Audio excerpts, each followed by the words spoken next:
Proklamasi. Kami, bangsa Indonesia, dengan ini menyatakan kemerdekaan Indonesia. Hal-hal yang mengenai pemindahan kekuasaan dan lain-lain diselenggarakan dengan cara saksama dan dalam tempo yang sesingkat-singkatnya.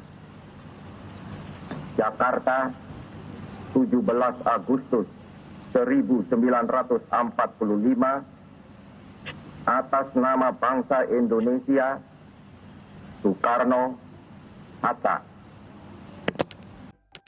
Itulah rekaman suara Bung Karno dalam membacakan teks proklamasi kemerdekaan Republik Indonesia.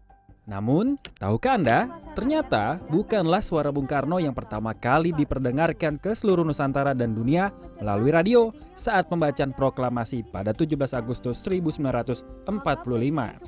Fakta menariknya, bahwa rekaman pembacaan teks proklamasi oleh Presiden pertama Republik Indonesia tersebut baru dilakukan pada 1951 di studio RRI Jakarta. Lantas, siapa yang pertama kali mengumandangkan proklamasi kemerdekaan Republik Indonesia secara luas pada 17 Agustus 1945? Perhatian untuk pengumuman penting berikut ini. Tadi pagi, jam 10, Bung Karno telah mengumumkan proklamasi kemerdekaan Indonesia. Inilah bunyi proklamasi kemerdekaan Indonesia itu. Proklamasi adalah pemuda bernama Yusuf Rono Dipuro yang pertama kali membacakan naskah proklamasi ke berbagai wilayah melalui siaran radio pada tanggal 17 Agustus 1945 pukul 19 waktu Jawa.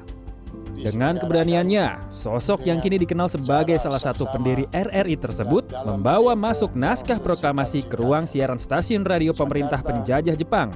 Padahal saat itu, kantor radio Hosokyoku tempatnya bekerja, yang juga menjadi cikal bakal radio RRI, sedang dalam penjagaan ketat dari polisi militer Jepang atau Kempetai. Berkat jasanya, informasi kemerdekaan Republik Indonesia bisa didengar tak hanya di penjuru Nusantara, namun juga di seluruh dunia. Karena itu menimbulkan suasana gembira, baik di kota-kota besar. Radio Republik Indonesia atau RRI didirikan pada 11 September 1945 atau 1 bulan setelah siaran Hosokyoku dihentikan siarannya pada 19 Agustus 1945. Radio Republik Indonesia menjadi radio yang memiliki peran penyampai informasi sejak pertama kali nama Indonesia digaungkan sebagai negara berdaulat hingga hari ini. Terus beradaptasi dan bertransformasi dengan memperbarui teknologi maupun konten disebut menjadi kunci eksistensi agar bisa dinikmati oleh generasi muda saat ini.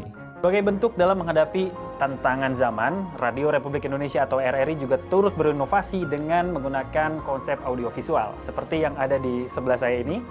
Dan ini juga memanfaatkan platform digital sekaligus agar bisa dinikmati oleh generasi muda terkini, mulai dari generasi milenial ataupun generasi Z.